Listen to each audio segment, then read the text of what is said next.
Справиться с мучительными обострениями подагры можно не только при помощи аптечных противовоспалительных препаратов, которые, как известно, сильно негативно влияют на почки.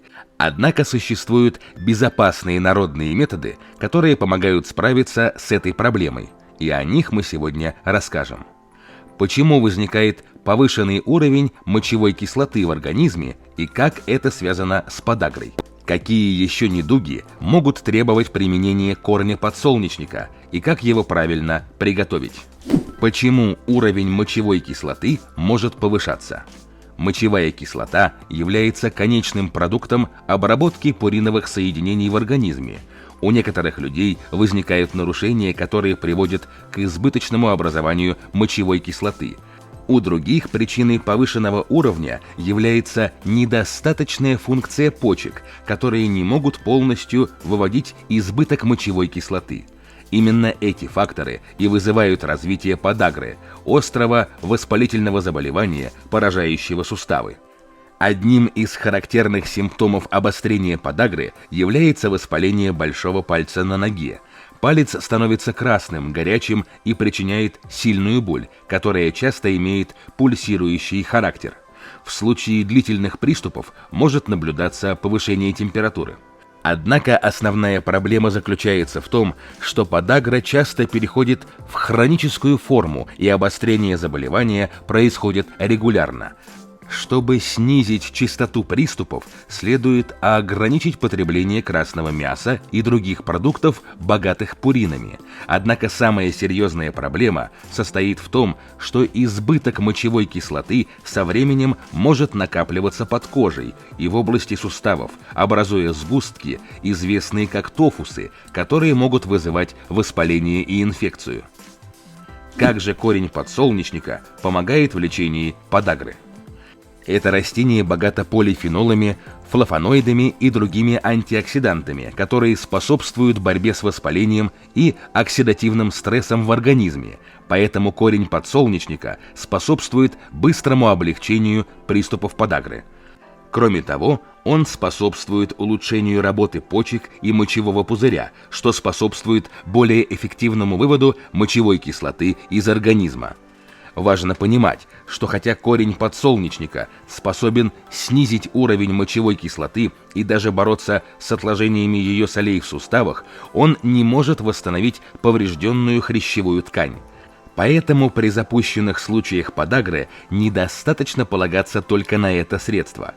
Кроме того, корень подсолнечника помогает бороться с камнями в почках, способствуя их растворению и выводу. Это растение также полезно при воспалительных заболеваниях мочевого пузыря, например, цистите. Как правильно использовать корень подсолнечника? Первый рецепт – это чай из этого растения. Для приготовления чая необходимо тщательно вымыть и очистить свежие корни подсолнечника. На 1,5 литра воды требуется 100 грамм корней. Измельчите сырье, залейте кипятком и варите 2 минуты.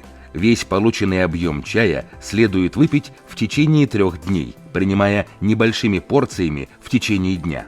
Оставшиеся корни необходимо снова залить водой и прокипятить в течение 7 минут. После того, как будет выпита и эта порция чая, корни снова заливают водой, но уже кипятят их 15 минут.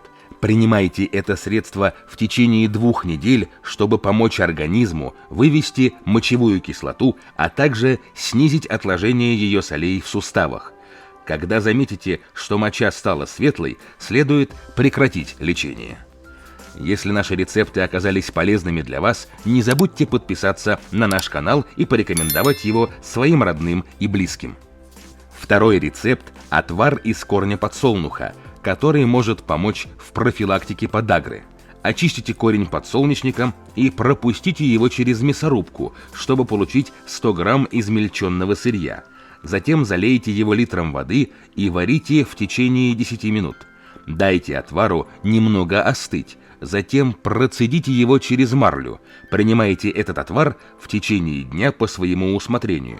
Рекомендуется принимать его на протяжении 3 месяцев, чтобы значительно снизить уровень мочевой, холестериновой и щавелевой кислот.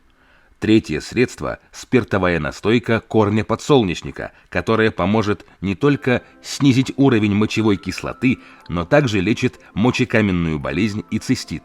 Для приготовления настойки наполовину заполните стеклянную емкость измельченными корнями подсолнечника и долейте в нее водку доверха. Закройте крышкой и настаивайте 2 недели. Настойку не нужно процеживать, чтобы полезные вещества из корней продолжали впитываться в нее во время приема. Принимайте 1 столовую ложку настойки раз в день, разбавляя ее в половине стакана воды. Дополнительно вы можете использовать настойку для растирания пораженных подагрой суставов. Нанесите 1-2 ложки настойки на пораженный сустав и массируйте его в течение 10 минут. Затем укутайте его теплой тканью на 1 час. В течение этого времени избегайте нагрузки на сустав. Преимущество корня подсолнечника заключается в том, что он не имеет противопоказаний и побочных эффектов.